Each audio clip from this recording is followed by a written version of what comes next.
सूर्य से निकलने वाली एनर्जी जो होती है वो इलेक्ट्रोमैग्नेटिक वेव है। उसका एक स्पेक्ट्रम होता है, उस स्पेक्ट्रम में बहुत सारी एनर्जी के लेवल पाए जाते हैं, जिनके अकॉर्डिंग हम gamma ray, X ray, ultraviolet ray, visual ray, infrared, microwave और रेडियो वेव हम डिफाइन करते हैं।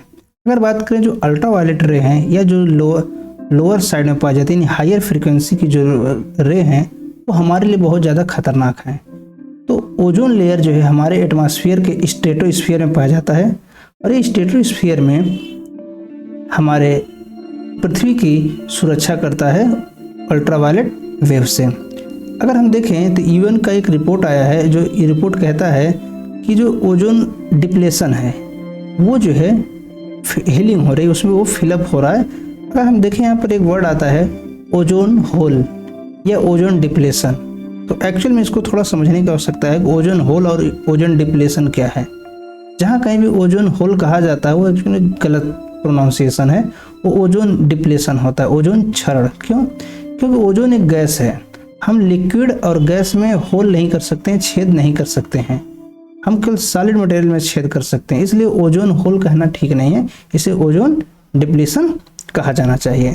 यूएन का जो रिपोर्ट है, जैसे हम देखते हैं कि हमारी अर्थ है ट्रोपोस्फीयर, उसके बाद स्ट्रेटोस्फीयर। स्ट्रेटोस्फीयर में ओजोन पाया जाता है।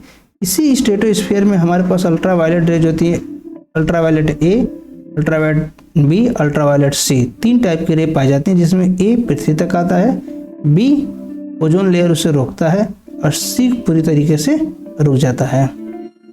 अब देखिए यूनाइटेड नेशन का साइंटिफिक रिपोर्ट ये कहता है कि जो प्रोटेक्टिव जोन है वो धीरे धीरे लेकिन नोटिसेबली हीलिंग हो रही है, यानी ओजोन का क्षरण जो है वो धीरे धीरे कम हो रहा है।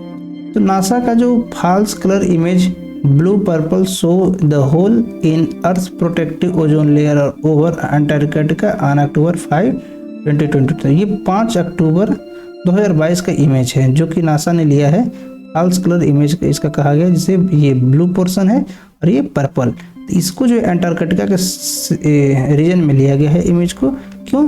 क्योंकि अंटार्कटिका को ही सबसे ज़्यादा खतरा है, वहीं पर ओजोन का डिप्लेशन बहुत ज़्यादा होता है।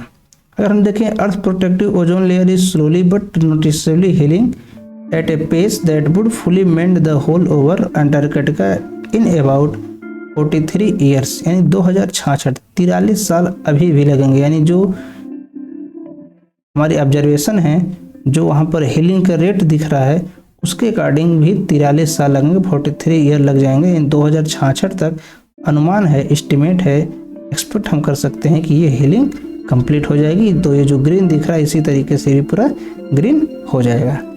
आइए देखते हैं ओजोन की कंडीशन क्या है। हम 1971 में देखें तो ये पूरा अंटार्कटिका क्या था, ओजोन से कम्प्लीटली फिल्ड था। लेकिन 2017 में हम जानते हैं 1988 के आसपास जो है ये बहुत ज़्यादा क्षरण हो गया था, डिप्लेशन हो गया था। 2017 में हम देखते हैं कि ये सिचुएशन है, जो कि 2022 में ये सिचुएशन हमको दिख रहा है। 2041 में वैज्ञानिकों का अनुमान है इस तरह होगा, और 2065 में कम्प्लीटली हीलिंग हो जाएगी, ये फिलअप हो जाएगा। अगर हम देखें जो टोटल ओजोन, इसका एक यूनिट होता है, डॉप्सन यूनिट कहा जाता है। तो कितनी हमारे पास ओजोन एटमॉस्फेयर में कब रही है, तो हम 1960 में देखें तो 1960 में हम देख रहे हैं करीब करीब 300 डॉप्सन यूनिट ओजोन लेयर था यहाँ पर, जो कि उसके बाद घटना शुरू हो गया, और घटते घटते ये इस स्थिति में आ गया कि 2017 में हम देख रहे हैं कितना बचा है, मात्र 150 के आसपास है, उससे थोड़ा ज़्यादा। 2041 में उम्मीद है कि 250 डॉप्सन पहुँचेगा, और 2065 में उम्मीद है कि ये करीब करीब पहुँच जाएगा 300 या उससे भी नहीं, 300 नहीं, 250 या उससे ज़्यादा पहुँच जाएगा। यानी ओजोन का डिप्लेशन कम्प्लीटली रिमूव हो सकता है। अगर हम देखें डिफरेंट ईयर में तो 1998, 1998, 99, सन 2000 में देख रहे हैं फिलअप हो गया था। 2001 फिर से, 2002 फिर थोड़ा फिलअप हो गया, 2003 में फिर से बहुत ज़्यादा बढ़ गया, 2004, 2005, 6, 7, 8 में फिर से हम देख रहे हैं बहुत बड़ा डिप्लेशन हो गया, 9 में लगभग फिलअप हो गया, 10 में फिर। तो इस तरीके से हम देख रहे हैं कि थोड़ा फिलअप हो रहा है, लेकिन फिर से ये डिप्लीट हो जा रहा है। ये एक बहुत बड़ी समस्या है। तो तो जो हमारा अर्थ है इसमें हम देख रहे हैं कि ट्रोपोस्फीयर, स्ट्रेटोस्फीयर, मेसोस्फीयर, थर्मोस्फीयर और एक्सोस्फीयर। तो जो हमारे इलेक्ट्रोमैग्नेटिक रेडिएशन आ रहे हैं वो गामा रे और एक्सरे वो करीब करीब थर्मोस्फीयर तक ही आते हैं, क्योंकि यहाँ पर जो पार्टिकल हैं ये पार्टिकल आयनाइज हो जाते हैं और वहाँ पर एनर्जी उनकी लॉस हो जाती है। अल्ट्रावायलेट रे हमारी स्ट्रेटोस्फीयर तक आ जाती है और यहीं पर जो है ये इसको रोक लेता है, जहाँ कि हमारी स्ट्रेटोस्फीयर में ओजोन लेयर पाया जाता है। यही ओजोन लेयर अगर नहीं रहेगा तो पृथ्वी पर बहुत बड़ा संकट उत्पन्न हो जाएगा। बहुत सारी यहाँ पर शायद क्रिएचर रह ही नहीं सकते हैं, जीव जंतुओं का रहना संभव नहीं हो पाएगा। और यूनाइटेड नेशन का रिपोर्ट कहता है कि 43 ईयर यानी 2066 तक ये कंप्लीट हीलिंग की एक हम एक्सपेक्टेशन रख सकते हैं। Once every 4 years scientific assessment found a recovery in progress more than 35 years after every nation in the world agreed to stop proceeding chemical that chomp on the layer of ozone in Earth's atmosphere that shield the planet from harmful radiation linked to skin cancer, cataract and crop damage। जैसा कि हम देख रहे हैं कि जब ये ozone hole की समस्या क्रिएट होना शुरू हुई 35 साल लगे सभी देशों को आपस में कंसेंसस बनाने में। उसके बाद जो ओजोन डिप्लेशन कर रहे थे उन केमिकल पर रोक लगाई गई है। उन केमिकल पर अगर रोक न लगाई जाती तो हमारे लिए सबसे बड़ी क्या समस्या थी कि स्किन कैंसर, कैटरेक्ट यानी मोतियाबिंद और क्रॉप डैमेज, फसलों को बहुत ज़्यादा नुकसान हो जाता। चूँकि ये आपस में धीरे धीरे कंसेंसस बनता रहा और 35 ईयर लग गए उसे रिमूव करने में, एग्रीमेंट बनाने में, कंसेंसस बनाने में सहमति के लिए। In the upper stratosphere and in the ozone hole we see thing getting better. तो ये जो यूनाइटेड नेशन के साइंटिफिक असेसमेंट रिपोर्ट है उनका कहना है कि स्ट्रेटोस्फीयर के अपर पोर्शन में, यहाँ देख रहे हैं कि स्ट्रेटोस्फीयर का है ये पोर्शन ओजोन लेयर का है। तो उनका कहना है कि ओजोन लेयर हमें अपर पोर्शन में उसमें सुधार दिख रहा है। तो जहाँ हम ओजोन होल कह रहे हैं एक्चुअल में ओजोन डिप्लीशन है। A global average amount of ozone 30 kilometre high in the atmosphere would not be back 1980। तो जो हमारे प्रेजेंट टाइम में हीलिंग हो रही है और ओजोन डिप्लेशन कम हो रहा है, ओजोन की फिलिंग हो रही है, उसके बाद भी रिपोर्ट आई है कि हम 1980 के लेवल तक अभी भी नहीं जा सकते। 30 किलोमीटर उसकी मोटाई बन जाए, ओजोन जो लेयर है उसकी मोटाई टोटल विड्थ, अगर विड्थ की बात करें 30 किलोमीटर बन जाए तो वो 2040 तक संभावना की जा सकती है। अभी नहीं गई, 2040 से पहले हम उम्मीद नहीं कर सकते। 1980 के लेवल में 30 किलोमीटर था, अब इसको एक्सपेक्टेशन है कि 2040 तक। और हम नॉर्मल कंडीशन जो आर्कटिक की बात करें, हम जो एंटार्कटिक और आर्कटिक दो पोल है, नॉर्थ पोल के पास आर्कटिक है और साउथ पोल के पास एंटार्कटिक है। यहाँ पर हम आर्कटिक पर 2045 2045 तक एक्सपेक्टेशन कर सकते हैं। आइए देखते हैं ओजोन लेयर का ट्रैक रिकॉर्ड क्या रहा है। तो अगर हम देखें 1985 में तो ozone hole discovered in ozone layer over Antarctic. हम देख रहे हैं कि ये ओजोन लेयर था हमारे पास। ये वो क्या है, अगर यूनिट की बात हम करें तो billion metric ton per year है।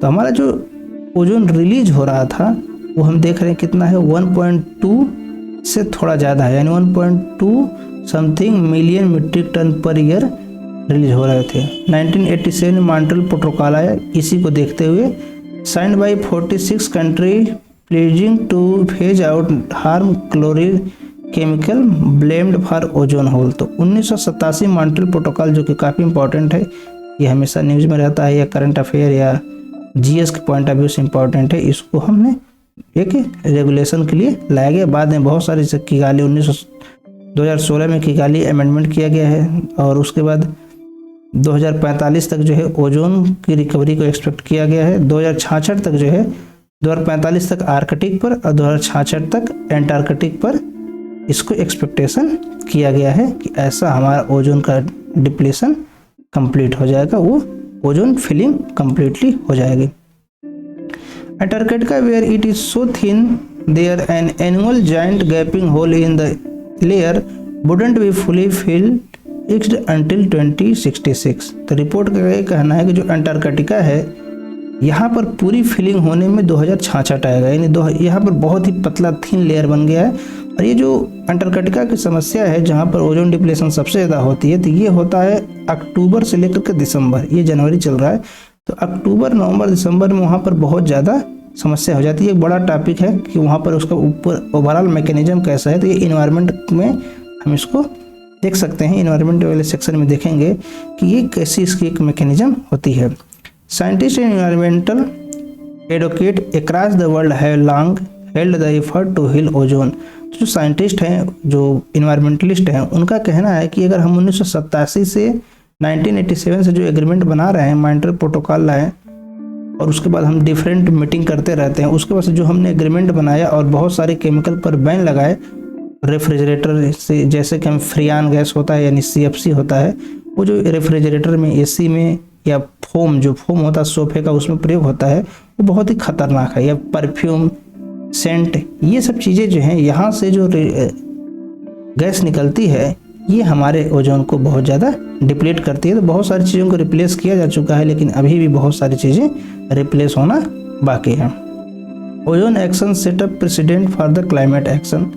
तो ओजोन एक्शन अगर नहीं होगा, हमारे क्लाइमेट चेंज को रोकना संभव नहीं होगा, क्योंकि हम पृथ्वी पर पेट्रोलियम जला रहे हैं, फॉसिल फ्यूल जला रहे हैं, या इसके अलावा बहुत सारी चीज़ें हैं जो प्रदूषण पैदा कर रही हैं। अगर हम बाहरी सोर्स है जो सन से आने वाली रे को भी रोक नहीं पाएंगे, हमारी समस्या ये हो जाएगा कि इंटरनल और एक्सटर्नल दोनों तरफ से पोल्यूशन का लेवल इतना बढ़ जाएगा, हीटिंग अर्थ कितनी ज़्यादा हो जाएगी कि हम क्लाइमेट चेंज और ग्लोबल वार्मिंग से बच नहीं पाएंगे, और फिर पृथ्वी का विनाश लगभग शुरू तो हो ही चुका है, कंप्लीशन की तरफ चला जाएगा।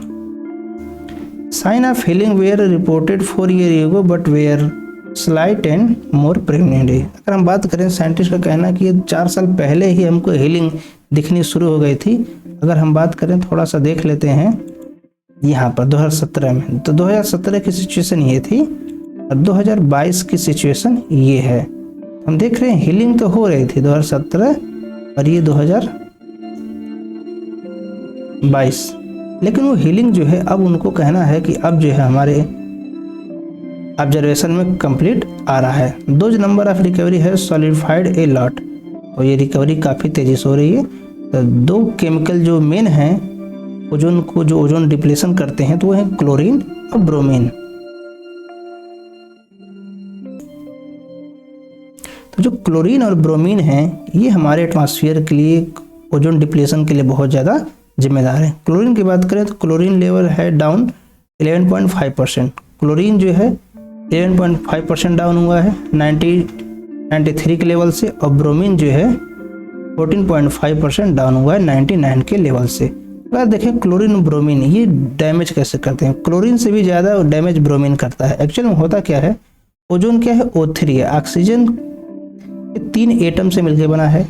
जब क्लोरीन अटैक करता है तो वहाँ पर वो एक ओजोन के साथ मिलकर एक कंपाउंड बना लेता है, बाद में वहाँ से एक ऑक्सीजन निकल जाता है, तो क्लोरीन ऑक्सीजन मिलकर के एक नेसेंट स्टेज में एक कम्प्लीटली जो है अनस्टेबल कंपाउंड बना देते हैं, और वहाँ से क्या करता है, वो नेक्स्ट ओजोन को फिर तोड़ता है। तो ओजोन के एक एक एटम टूटता है और वो ऑक्सीजन प्लस ऑक्सीजन मालिक्यूल और ऑक्सीजन एटम बनता है। फिर क्या होता है, उससे धीरे धीरे ओजोन डिप्लेशन होता जाता है, और यह रेट ब्रोमीन द्वारा और भी ज़्यादा तेजी से होता है। ये दोनों ही बहुत ज़्यादा खतरनाक रूप से इफेक्ट डालते हैं ओजोन डिप्लेशन में। Bromine and chlorine level stopped growing and are coming down is a real testament to effectiveness of the Montreal protocol. तो मॉन्ट्रियल प्रोटोकॉल को अगर हमें इफेक्टिव बनाना है, हमारे लिए अति आवश्यक है कि हम क्लोरीन और ब्रोमीन पे रोक लगाएं। Natural weather pattern in the Antarctic also affect ozone hole level which peak in the fall.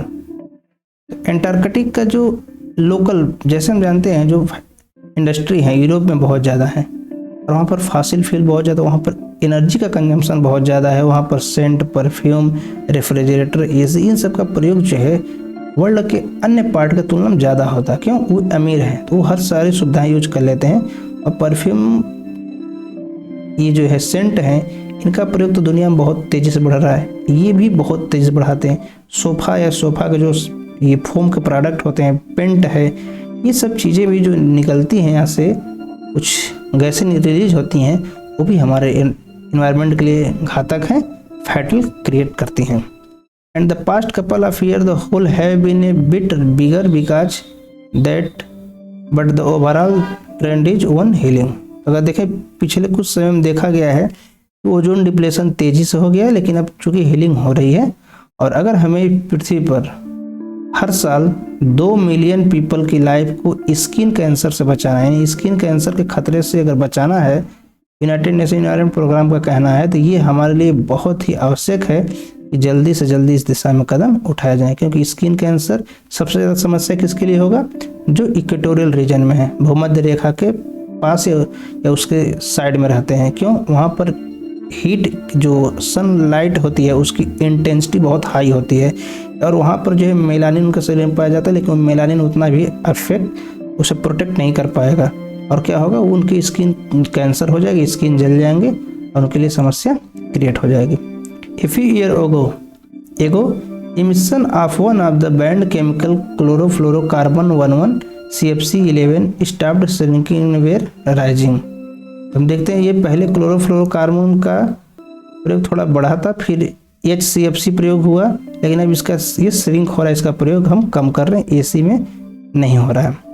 रोग emission were spotted in part of China. तो चाइना में ऐसा देखा गया है कि वहाँ पर जो है इमिशन जो है जो ग्लोबल वार्मिंग से रिलेटेड है, जहाँ पर ओजोन डिप्लेशन कर सकते हैं गैसें, ऐसी गैसों के इमिशन में बढ़ोतरी हुई, लेकिन फिर भी उसमें थोड़ा सा कमी भी देखी गई और एक्सपेक्टेड है कि फ्यूचर में वो कम होगा। A third generation of those chemical called hydrofluorocarbon was banned a few year ago, not because it would hit the ozone layer but because it a heat trapping greenhouse. तो जैसा कि हमने कहा chlorofluorocarbon है, ये chlorofluorocarbon इसको actually हम replace किए थे हाइड्रोफ्लोरोकार्बन से, लेकिन बाद में पाया गया कि ओजोन लेयर को उतना ज़्यादा नुकसान नहीं पहुंचा रहा है, बल्कि ओजोन जो ग्रीन हाउस गैस उनके बहुत ट्रैप कर लेता है, यानी जो ये एटमॉस्फेयर में चला गया ये तो जल्दी टूटता नहीं है, ब्रेक नहीं होता है, यानी डिकम्पोजिशन नहीं होते हैं। इसके अलावा ये एनर्जी बहुत ज़्यादा कंज्यूम कर लेता है, जिसके वजह से क्या होता है? एटमॉस्फेयर से एनर्जी बाहर नहीं जा पाती है, स्ट्रेटोस्फीयर से एक्सोस्फीयर है, पृथ्वी के एटमॉस्फेयर के बाहर नहीं जा पाती और एनर्जी जो क्या होती है? कंजर्व होती है, उसमें स्टोर हो जाती है, जिसके वजह से हीटिंग इफेक्ट और ज़्यादा हो जाता है। इसलिए भी इसका प्रयोग बंद किया गया, यानी मेन कारण इसका ये green house trapping, heat trapping के फिनोमेना की वजह से। The new reports say that ban would avoid 0.5 to 0.9 degree Celsius additional warming. अगर हम सारे उपाय करें, सारे मेजर लें, सारे all measure are taken in effective manner and at ए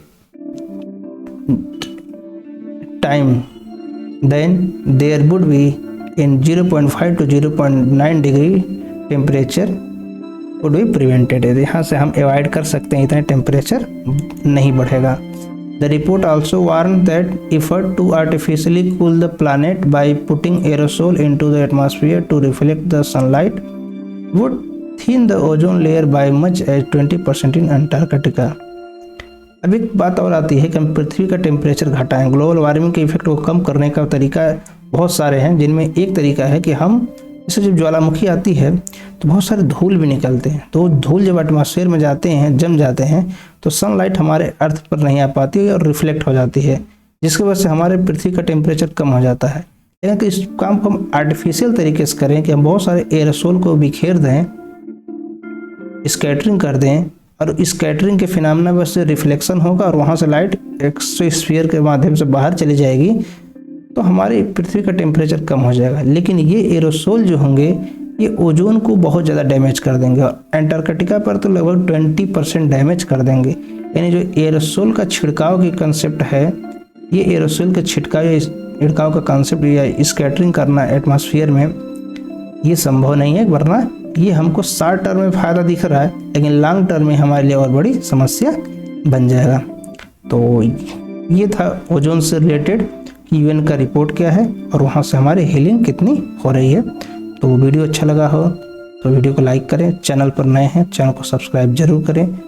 अगर आप चैनल को सब्सक्राइब करते हैं तो हमारे मोटिवेशन बढ़ते हैं, फिर से नए वीडियो लेके आएंगे। तो थैंक यू, मिलते हैं नेक्स्ट वीडियो में।